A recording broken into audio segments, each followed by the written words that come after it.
2018-ից աղմուկ աղաղակով հարուցված քրեական գործեր կան, որոնք դեռ նախաքննության փուլում են։ Ավելի քան 7 տարի այդ գործերը իրավապահ մարմինների դարակներում են պահվում։ Մեկ էլ մի օր հիշում ենք, ասում ենք այդ քրեական գործը,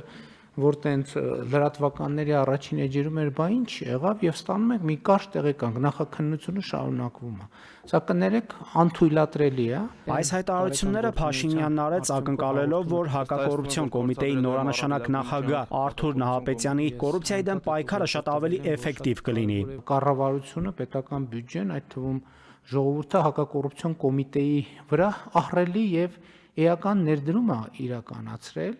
Եվ ուզում եմ հիշեցնել նաև, որ առաջին անգամ հակակոռուպցիոն կոմիտեի ձևավորման ընթացքում էր, երբ որ աշխատավարձերի այդպիսի բարձր մակարդակ սահմանվեց, այն ակնկալիքով, որ կառավարության քաղաքական կամքը հակակոռուպցիոն քաղաքականության եւ պայքարի առումով ինչ որ ավելի ինստիտուցիոնալ կարտահայտվի։ Փաշինյանը փաստում է նման իրավիճակ է նաև քննչական կոմիտեում։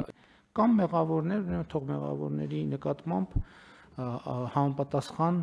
ընթացակարգ ապահովի։ Համընդհանուր հայտարարագրման համակարգի ներդրման առաջին փուլից հետո վերլուծություն կիրականացվի հասկանալու ինչպես կարելի է համակարգը զարգացնել, որպեսզի այն ոչ թե դառնա ավելորդ բեռ քաղաքացիների համար, այլ ըստ ֆինանսների նախարարի դառնա հնարավորությունների պատուհան։ Նիկոլ Փաշինյանն էլ տեղեկացրեց, որ նոյեմբերի 1-ից կկարողանան լիարժեք ապահովել նույնականացման քարտերի թողարկումը։ Պայմանավորվել են, եթե հանկարծ կլինի դեպք, որ սահմանված ժամկետից մարդը համընդհանուր հայտարարագիր չի լրացնի նույնականացման քարտի համար դիմաց լինելու եւ մեր պատճառով ստացած չլինելու բերումով իր համար ոչ մի նեգատիվ հետևանք ոչ սոցիալական կրեդիտների մասով, ոչ էլ հայտարարագրի լրացրած չլրացրած լինելու մասով չի ծագի։ Իրավական համակարգից անցում մշակութային ոլորտին։ Այստեղ էլ դժգոհություն ունի Փաշինյանը։ Նա նկատել է, որ թանգարաններում անկախ Հայաստանի Հանրապետության արվեստը շատ քիչ է ներկայացված։ Գրում ենք մեր թանգարաններ, պատկերասրահներ, տեսնում ենք 19-րդ դարավերջի, 20-րդ դարասկզբի, 20-րդ դարի կեսի եւ այլն խորհրդային միություն եւ անկախ Հայաստանը, Հայաստանի Հանրապետության արվեստը մեր թանգարաններում շատ քիչ է ներկայացված, բայց անկախությունից հետո բանա, բաց է,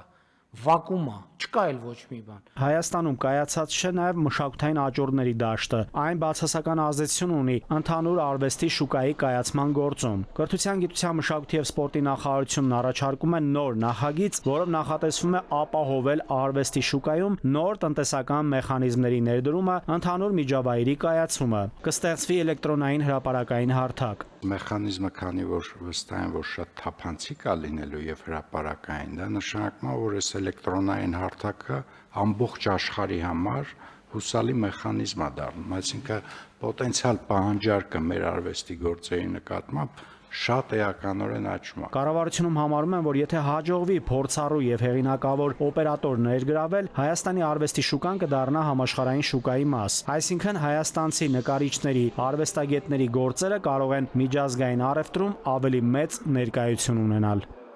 Նաիրի Մուրադյան, ժամը լրատվական։